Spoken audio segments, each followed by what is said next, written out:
Hello বন্ধুরা, কেমন আছেন? আজকে আমরা সবাই মিলে শপিং মলে যাচ্ছি, সবাই কেনাকাটা করব। আর এই যে রাস্তা দিয়ে যাচ্ছি, আর রাস্তাটা অনেক সুন্দর, সেনজিতে যাচ্ছি। সকাল 9টার সময় রওনা দিয়েছি। আজকে মনে হয় পুরাটা দিনই লেগে যাবে আমার মার্কেট করতে, অনেক কেনাকাটা আছে। আর এদিকে দেখেন রিক্সাও অনেক ভিড়, কারণ ঈদের সামনে অনেক ভিড় বেশি হয়। আর এদিকে দেখেন ট্রাফিক পুলিশ দাঁড়ায় রয়েছে যে ভিড় যাতে হয় এজন্য।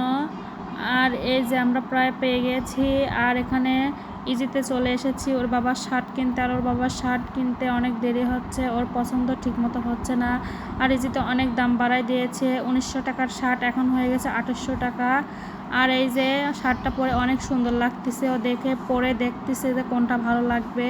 আর শার্টটা আমার পছন্দ অনেক হয়েছে, অনেক সুন্দর লাগতেছে। এখন আমি কসমেটিকের দোকানে চলে এসেছি। আর এই যে এখানে কিছু কসমেটিক আছে অনেক সুন্দর, ভাবতেছি কোনটা নেব। ভিডিওটা এ পর্যন্তই শেষ।